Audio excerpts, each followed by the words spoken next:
Everyone, welcome to the Red, White, and Blue Schools Kickoff. My name is Ariane Orozco, and I work for the Office of the Secretary of the State. The Red, White, and Blue Schools program is a wonderful collaboration between our office, the Connecticut State Department of Education, and the Connecticut's Old State House. And we're so excited to talk to you today about this program and this year's theme, which you may or may not changes every year. And as many towns and schools are speaking more about the 250th anniversary of the signing of the Declaration of Independence, for this year's theme, we have selected one of the pillars of the 250th commemoration for the common good as our theme. And you'll hear more about that in a bit. So throughout the session today, please put any questions you might have into the Q&A little area of the Zoom, and we'll address those toward the end of the webinar. And for now, I'm going to turn this over to Connecticut Secretary of the State, Stephanie Thomas. Thank you, Ariane. So great to be here. First, I want to thank our partners in this project, the Connecticut Democracy Center and the State Department of Education. This is one of the programs that we all collaborate with because the next generation is very important. And I can't think of a time when we need red, white, and blue schools more than we do today. Trust in government has been declining over the last couple of decades even, and political division is in the headlines more and more. And this is the environment that our young people are seeing. And I know for me, it's very different than what I saw growing up. Last year, our program ran a program for high school students across the state. And we heard from all of them that they wanted to get involved in their communities, but they didn't often know how they could. And that sounds exactly like many of the adults I speak with. So I love the idea of reaching young people now so they don't become adults like I was. We all become civic minded in different ways. And in my case, I was way older than high school when my town wanted to cut down two 75-year-old healthy trees in front of my house. And that sparked my interest because I liked those trees. And I thought, who's making these decisions? But I had no idea what to do about it. After a lot of research, Freedom of Information Act requests, a consultation with an attorney, I found out that the town hadn't gone through the proper process, and eventually I was able to get them to schedule a public hearing. At the end of the day, the trees were cut down, but for me, it was still a positive civic experience because I felt so powerless at first, but at least I had the opportunity to fight for what I believed in.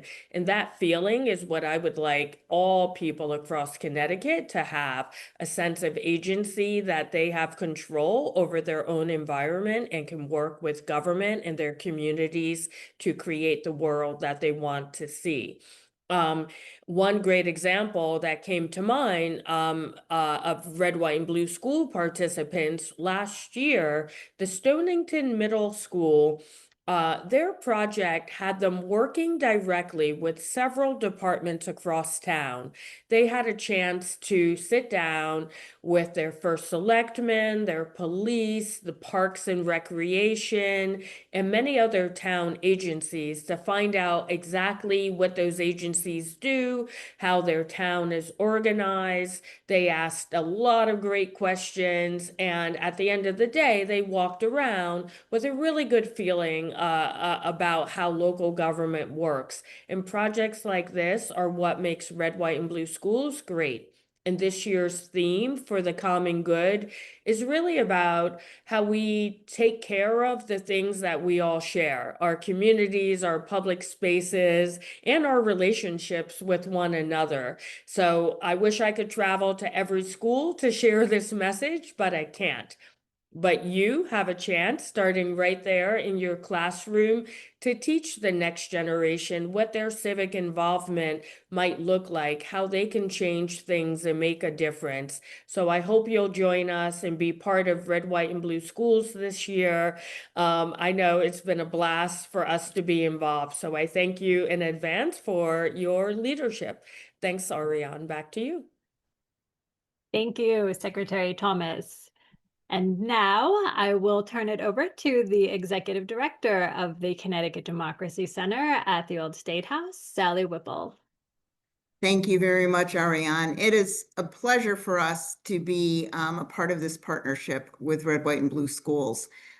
We have wonderful partners in the Department of Education and the Secretary of the State's office. And as you can probably tell, it's very hard to follow our Secretary of the State when speaking because she always says things so beautifully and expresses our thoughts about red, white, and blue and civic engagement so well. I wanted to just tell you something that I thought was pretty interesting that relates to red, white, and blue schools. I've been fortunate enough to be part of a committee that is pulled together by iCivics, and it is a group of people who are talking about the 250th and how that 250th experience and commemoration is brought to students at different grade levels all over the country. And one of the things that came up was that the students who have entered kindergarten this year are beginning their school careers with the 250th anniversary of the Declaration of Independence. When they're high school seniors, it will be 2037. So they will end their school careers with the 250th anniversary of the Constitution. So that is a really interesting time span and a good opportunity for us at the Democracy Center to really live our mission, part of which is to create a lifetime pathway for civic engagement. So we're feeling that we can really create that lifetime pathway from kindergarten to high school, helping these students today really understand the Declaration of Independence and what it means, to really understand the Constitution and what it means. And it's a particularly nice opportunity for Connecticut because we are known as the Constitution state. So I think that thinking of that, I feel it gives many entry points for activities that can be done to earn red, white, and blue distinctions. And I think it's just a nice thing to think about. How do we move students along this path? How do we help them understand some of our most basic founding documents, what they mean, and what they mean in our everyday lives? And I really love the Stonington project that the Secretary just described. We also think something that a teacher told me once, that really government is people. And I love that Stonington project because it really showed students that government isn't a big building someplace. It isn't something that you can't access. Government, somebody in your neighborhood could be in the government. We all know people who work in the government. And the more we understand about the people in government, how government works, the more comfortable we feel accessing it and making our voices heard.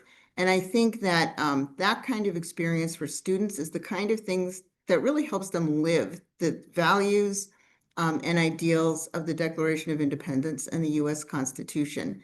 So I think these are all things to consider as you consider projects that will work for red, white, and blue schools, for your school, for your class. I hope that you will be involved, and we really look forward to seeing what you do this year, because every year the results coming from the schools are just wonderful, and we'd love to celebrate them. Thank you very much. Thank you, Sally. And now we will move on to the Chief Academic Officer at the Connecticut State Department of Education, Irene Parisi. Thank you so much. This is so exciting to be here. And I know on behalf of Commissioner Russell Tucker, she would be thrilled to be here to say we're kicking off another experience, another exciting year of Red, White, and Blue, and that this program is truly unlocking lifelong potential. And the unique partnership that we've already heard about with the Office of the Secretary of State, the Connecticut Democracy Center, and residents at the Connecticut's Old State House. I mean, we agree that this program really offers an extraordinary opportunity to bring civics education to life in all of the classrooms. So I do hope that we all take advantage of that. And whether you're teaching kindergarten or high school social studies or any other subject, Red, White, and Blue Schools provides that flexible framework that can really enhance that existing curriculum. So that's what I love about the work here, is that the resources to be able to participate are so robust. The theme for the common good is really adaptable to any context. I appreciate the comprehensive resources that have been developed to support teachers, really cultivating like real world experiences in the classroom, really engaging our learners, and certainly the alignment to our social studies standards. That's important. People want to know that. And just to recognize the schools participating in their civic education and dedication to that. So I appreciate so much about the program. I hope that many folks really take advantage of this true inquiry-based learning opportunity and get to design this civic engagement opportunity. So I think whether they're exploring local government and how it works, investigating community issues or needs, again, like the Stonington project reference already, connecting with diverse perspectives and taking action, right? Taking action on what matters really affects the students' lives, the lives of that community. So I hope that people will join us in this campaign for the common good.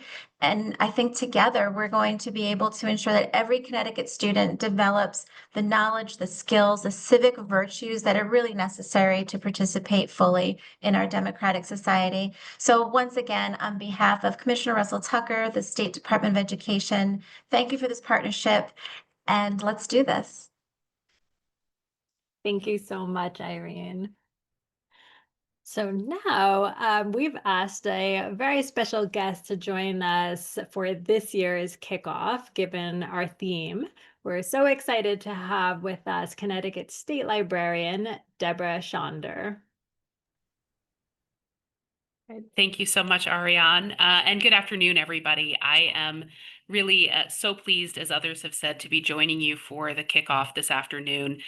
The Red, White, and Blue Schools initiative is really a true gem in Connecticut's educational crown, and we truly appreciate the work that each of you do to ensure that your schools develop meaningful and enriching initiatives for it each year. So as was said, I've been asked to say a few words today about this year's theme, for the common good, and how it connects with the 250th. So as you've heard a couple of times already, July 4, 2026 is going to be a really big day for us in the United States. On it, we will be marking the 250th anniversary of the signing of the Declaration of Independence, or if you want to use the really fancy word, our semi-quincentennial, which I have absolutely practiced saying. Now, much of has happened in our country in the last 250 years, but we are setting aside that day, July 4, and those surrounding it, as a collective opportunity to reflect on our founding ideals, to commemorate our engagement with them over time, and to examine where we have succeeded in upholding them, as well as where we may have work to do still on those ideals. So along with several others on the meeting today, I am honored to serve on Connecticut's 250th Commission, and that is a statewide group planning for Connecticut's commemorative activities. And together, the Commission has established 4 themes that guide our work. The first one is Tell Inclusive Stories. The second is Power of Place.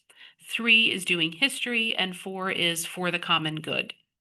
So with Tell Inclusive Stories, we aim to tell previously untold stories and enable everyone to find a place in our nation's narrative.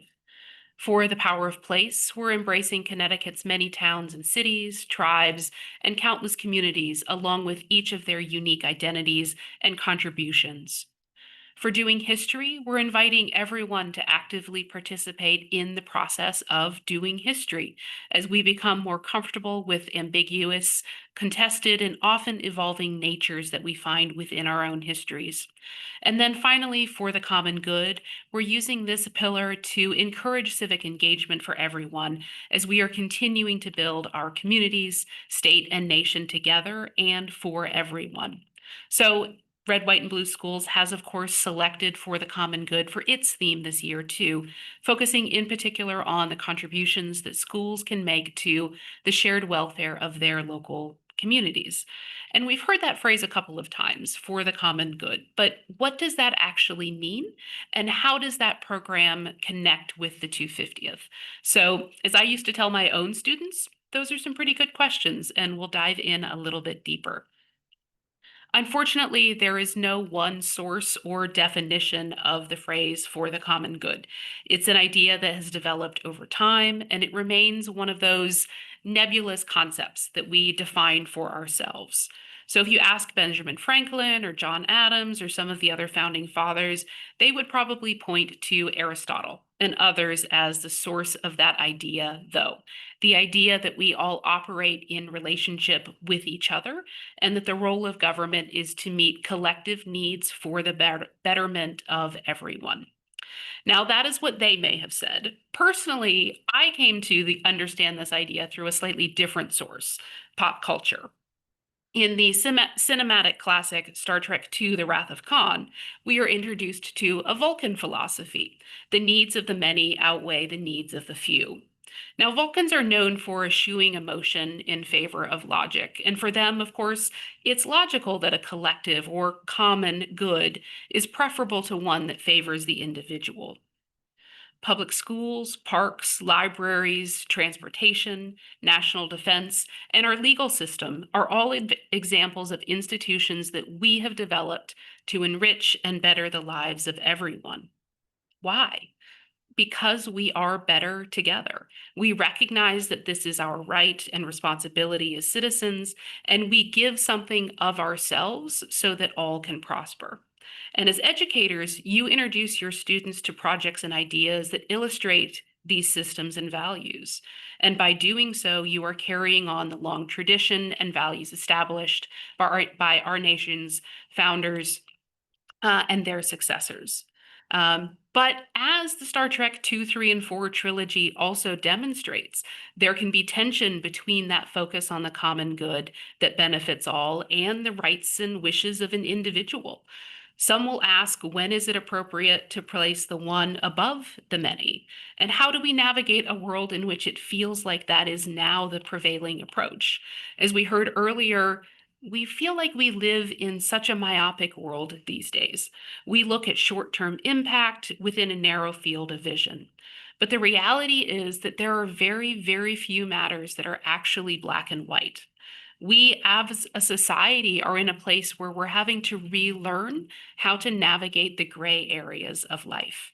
We have to recognize that we're never all going to agree on something, and we don't have to agree, but we do have to learn to be okay with that difference and to navigate it. And then we have to teach those difficult lessons to our students. So as teachers in schools participating in programs like Red, White, and Blue, you have such an amazing opportunity to do that this year. As we approach the 250th, that lens of for the common good allows us to re-examine and recommit to principles such as equality and freedom that we have prized for so long. And it allows us to acknowledge where we have failed those principles too, and to work toward improvement. So as someone who didn't grow up in Connecticut, I have had a lot of learning to catch up on. One of my earliest lessons was on Connecticut's nicknames: the Nutmeg State, the Constitution State, the Provision State.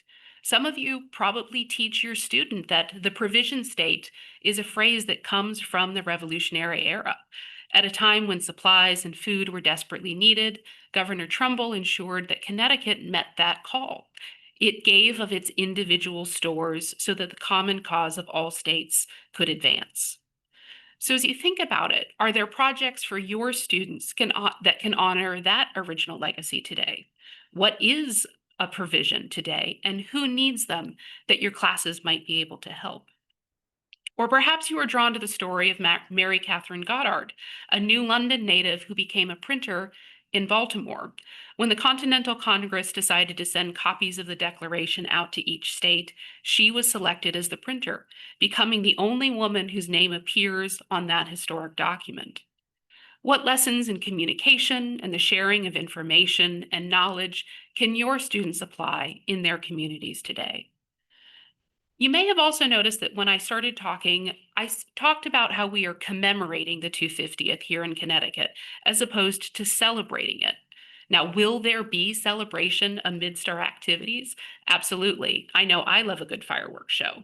But we're also acknowledging that our work is an ongoing process. Civic engagement does not end with one action. We engage again and again in a variety of ways. Representative government only works if we participate in it. And by doing so together, we are continually striving for that common good. So thank you for your time and attention. I know I speak for everyone on the panel when I say that we cannot wait to see what you come up with for this year. And with that, I will turn things back over to Ariane. Thank you. Thank you so much, Deborah. My gosh, I think this year's theme provides opportunities for so many different types of projects, no matter what the grade level or the age of the students.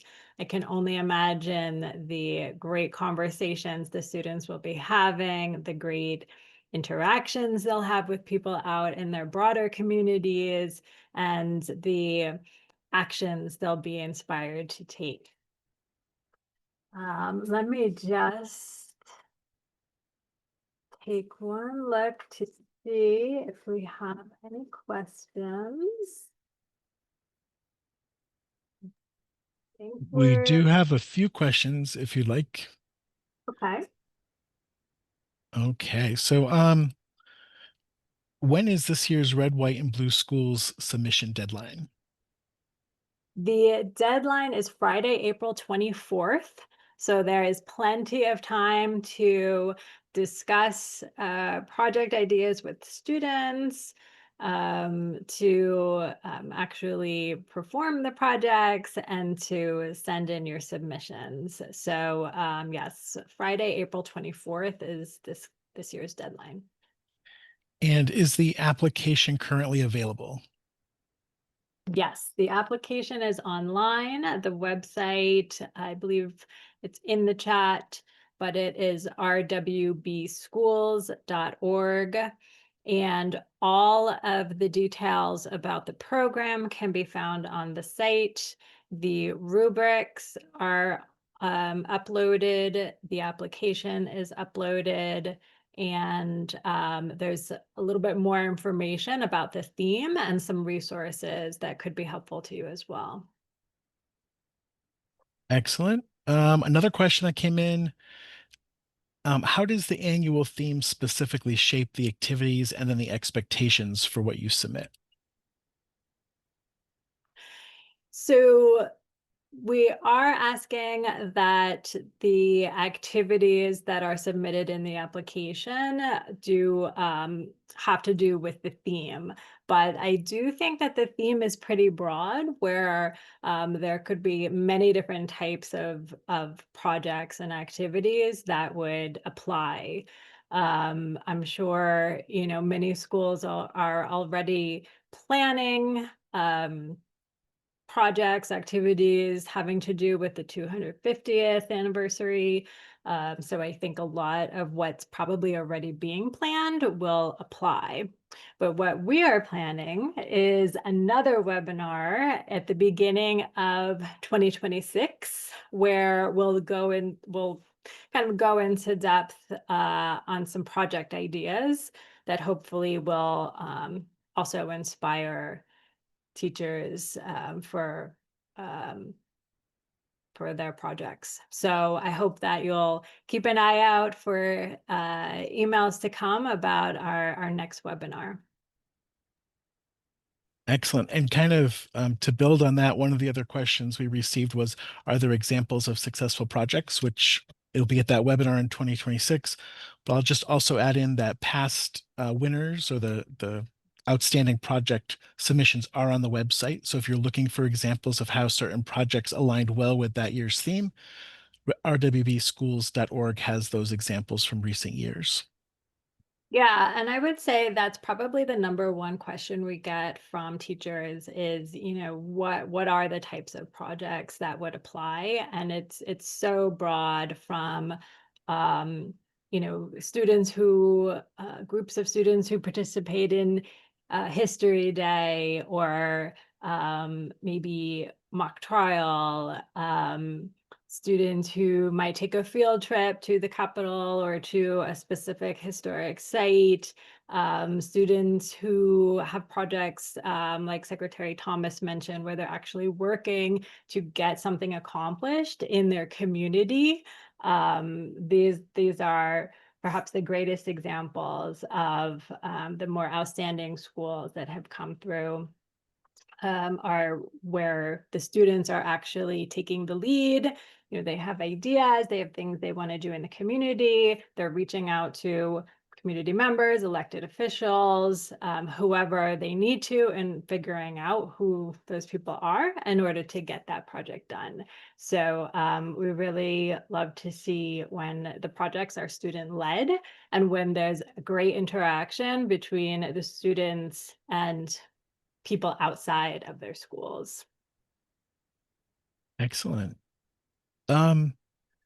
What grade levels is the Red, White, and Blue Schools program designed for? It's designed for all grade levels, so K through 12. And of course, the rubrics will show that the kind of grading is based on age. So we're not expecting that the younger students will be able necessarily to have as much interaction with their outside community, being that they may not, have the same transportation as older students, that type of thing. So, we definitely look at the grade levels when the applications come in. Absolutely. I'm going to pull two questions together. Is there a cost to participate? And do I need to register in advance or just apply by the deadline? There is no cost to participate. However, I will say there could be a monetary prize if you are deemed our outstanding school. So the Office of the Secretary of the State is offering, again, a $1,000 prize to our outstanding school for this coming year. So that's very exciting that we're able to do that again. And sorry, I forgot the second part of the question. Do I need to register in advance or just apply by the deadline? Nope, pre-registration is not needed. Just submit your application or the submission form by April 24th. Great. We have a couple more questions, and then just a reminder, if anybody else does have questions, you can submit them in the Q&A feature along the bottom toolbar. How much class time is typically required for this? There's no actual requirement for it. I would, and like I have said, had said before, it's really kind of up to the teacher as to which projects you choose to submit. We've seen applications that compile many different activities and projects into one application. So maybe there were, 8 to 10 different activities that happened all throughout the school year that you want to highlight.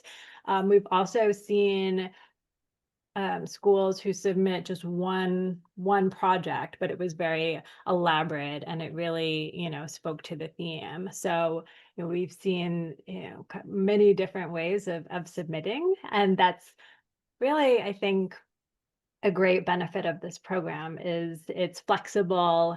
We really want you, we're not trying to create more work for teachers. We're trying to work with you in the way that, you probably already are doing these projects and they would apply. Well, and I think actually this one builds off of that point of not putting more work on teachers. What resources do the Office of the Secretary of the State Department of Education, and the Connecticut Democracy Center provide that can help teachers through this process? So we do have resources on the website, different links of places to go. Again, is rwbschools.org. And we also have an email address on there on the website that you can email, and one of us will get back to you. And if you need additional guidance, if you need help talking through your project ideas, or need assistance with the actual application, we're completely available, to help you in any way that we can. If I could just tack on to that, I'm going to put a link in the chat to our Red, White, and Blue Schools Educator Handbook, which is one of the resources that Ariane mentioned on the website. And then when you do go to the website, there is a page of civics resources, which talks about specific resources and tools, not only offered by our 3 entities, but also by other civics providers in Connecticut, whether it's civics programs or tools or online resources for students and teachers. All right, just a couple more questions left. Does the program align with the Connecticut Social Studies frameworks or standards? Yes, that's how it was designed. I don't have the exact details on that, but I know that that's how it was designed. Yes. And there are actually, let me see, 2, 3, 4, oh gosh, like 7 to 10 pages of standards alignments at the end of the educator handbook. So to the person who asked that question, if you're looking for details, head to that link I put in the chat and you can find lots of ways that you can connect it to the state standards. And can the activities be integrated into subjects beyond social studies? Definitely. And we love to see that. I think it's so important for students to understand that civics is not really part of one specific school subject. It's really integrated in, throughout all subjects, and throughout all of life. And we love seeing when multiple classes collaborate. We've seen great art projects, theater. I don't know. We had a group once who worked with a class to kind of produce Braille, and now I'm forgetting what the word is when it's like 3D printing basically, to produce Braille signs. So there are just so many opportunities, I think, to show students that civics is really something that's just you'll encounter in your everyday life and in so many different areas. Excellent. I think, double check that chat. Yeah, that's it for the questions in the chat. That's it for me. Thank you, Ariane. Okay, great. So once again, please visit rwbschools.org for all the details about the program, the applications, the rubrics, more information about the theme, details about our upcoming webinar once we have that. So keep an eye out in your email for that info about the next webinar as well. And I want to thank everyone who participated in today's session and everyone who joined us. Thank you very much. And we're looking forward to seeing all your submissions in April. Thank you.